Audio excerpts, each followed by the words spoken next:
ahubwo ndagira ngo nkubwire ngo umuntu ntabwo atungwa, ntabwo abeshwaho n'ibyo kurya gusa, ahubwo atungwa n'amagambo yose ava mu kanwa k'Imana. Imana itugire neza cyane. Reka nifurize ubuzima bwawe kugira ngo Imana yongere ivuge ku buzima bwawe, wongere ubeho. Ibizapfuye, ibitagifite ubushobozi muri wowe, byongere bibyuke, byongere bigire ubuzima. Imana yongere ivuge ku buzima bwawe, Imana yongere ivuge ku buzima bwacu, yongere yature kugira ngo tubashe gukomera.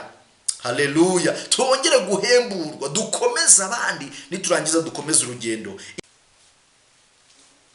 Bahaye ikaze inshuti za True Fellowship Foundation channel. Amahoro y'Imana nabane nawe, ndetse nawe uje kuricara aribwo bwa mbere tuguhaye ikaze.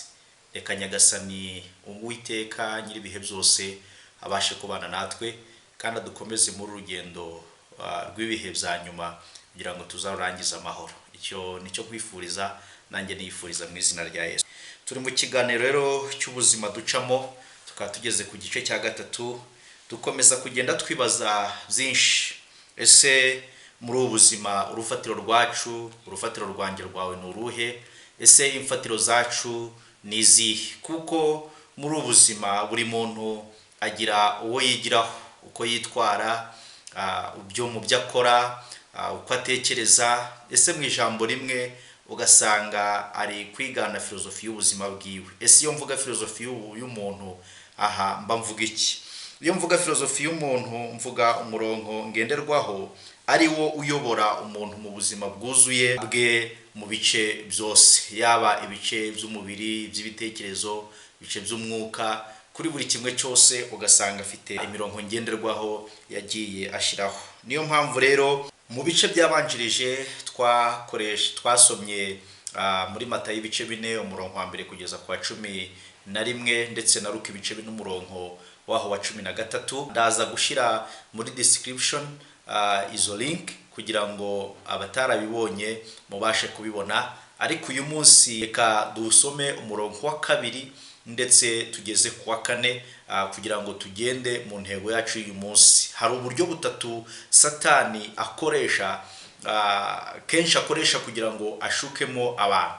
Uburyo bwa mbere, Satani akunze gushuka abantu mu gihe hari ibyo bakennye by'ibanze ndetse n'ibyo bifuza. Uburyo bwa kabiri, Satani akunze gushuka abantu mu gihe bafite irari ryo kwigwizaho ubutunzi ndetse n'imbaraga. Gatatu kikavuga ngo Satani akunda kutugerageza mu gihe dufite irari ryo kwishakira icyubahiro.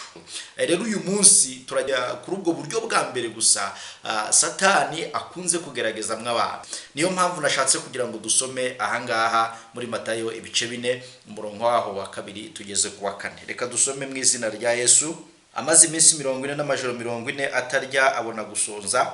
Umushukanyi aramwegera aramubwira ati, niba uri umwana w'Imana bwira aya mabuye ahinduke imitsima.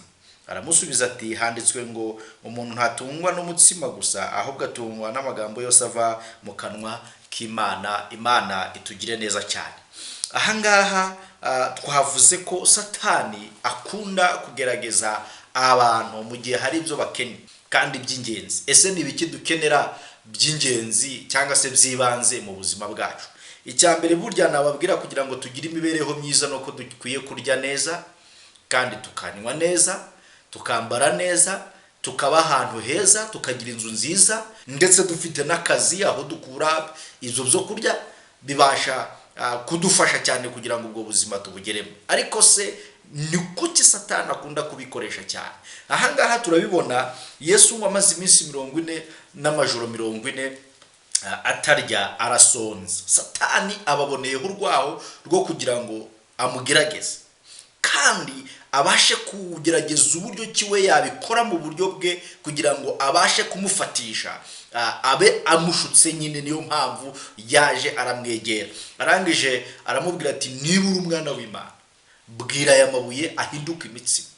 Urashonje, ibuka urashonje. Nta mpamvu yo gutuma inzara kwicira hano mu butayu, kandi ufite izo mbaraga zo kubasha guhindura amabuye mu imitsima maze ukarya ukimara inzara. Ese bidusaba ko tubasha gufata amabuye tukayasengera agahinduka imitsima kugira ngo turye. Ese niwo murongo Imana yadushiriyeho? Siko bimeze. Nagira ngo mbabwire ngo Yesu hano yari ari kugeragezwa kugira ngo abashe gukoresha imbaraga z'ubumana bwe mu kubasha gusohoza ibyo umuntu akeneye mu buzima, ariko nyamara hari ubundi buryo. Ndahangaha rero ntiyagombaga gukoresha izo mbaraga kugira ngo abashe gusohoza ibyo akeneye ku mubiri wiwe. Imana idufashe cyane. Niyo mpamvu ahangaha yaramwegerera aramubwira ati nibura umwana w'Imana. Natwe rero inshuro nyinshi dukunda kugeragezwa mu gihe dushonje, reka ari rwo rugero dufata, ugasanga ntitwateguye ibyo tuzarya, nta n'akazi dufite dukora, twarabyirengagije, twabaye abanebwe, maze bigatuma tujya kwiba, tugapfumura amazu y'abantu, tukajya ahantu hatandukanye kugira ngo dusohoze tubashe kwimara inzara. Ariko ubwo buryo sibwo.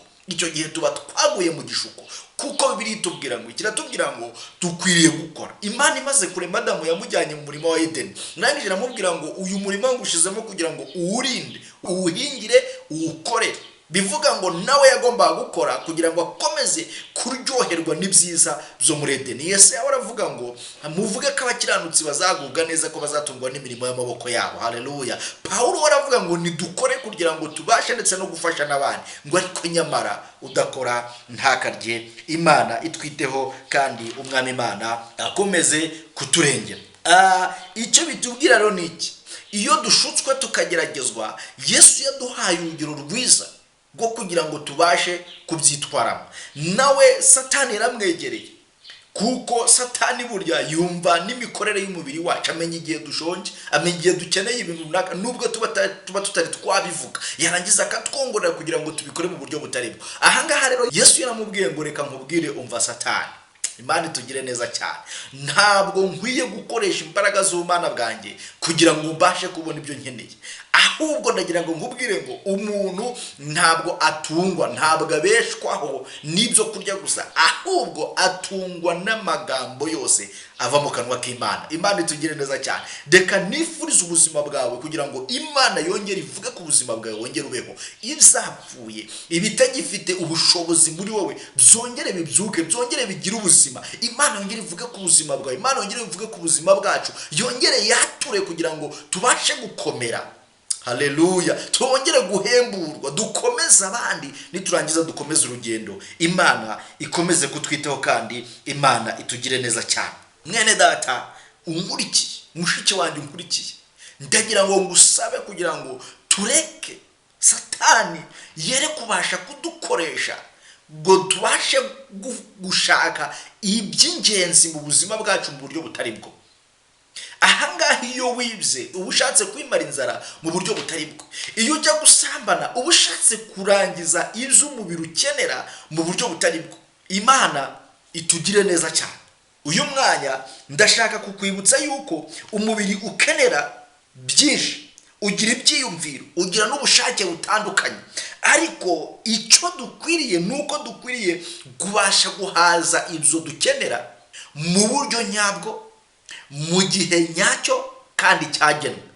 Tugeragezwa gute rero? Tugeragezwa kugira ngo tubashe kubikoresha mu buryo butari bwo. Niyo mpamvu Yesu yabwiye Satani ngo ntabwo umuntu atungwa n'imitsima gusa, kandi wibuke ko n'ikindi cyari cyanzanye mu butayu, ntinanazanwe no kurya, nazanwe no gusenga kugira ngo ntangire umurimo wanjye.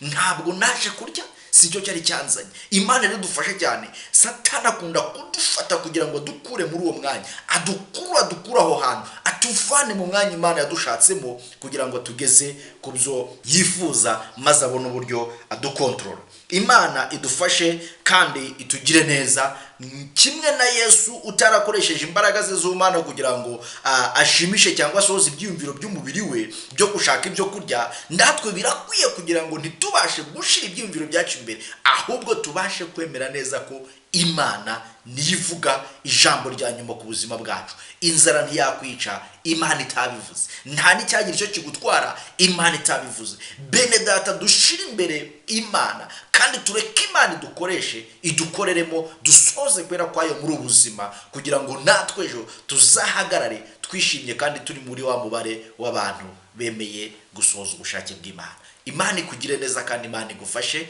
Niba utarakora subscribe bikore kugira ngo n'ubutaha uzabashe kubona ibyigisho byose tuzagenda dushiraho. Imana iturengere kandi dufashe muri byose. Hari udufasha muri urugendo ni Yesu wabinyuzemo. Ubwo we yageragejwe nkuko natwe tugeragezwa, ariko ntabasha gutsindwa, abasha gutabara n'abageragezwa bose. Imana itwiteho, arahari, niwe nzira n'ukuri n'ubugingo, kuko byose tubishobozwa nawe. Yiteguye kugufasha n'umwemerera, ukamuha umutima, ukamuha ubuzima bwawe kugira ngo akurengere. Imana iduhane umugisha mu izina rya Yesu Kristo. Amen.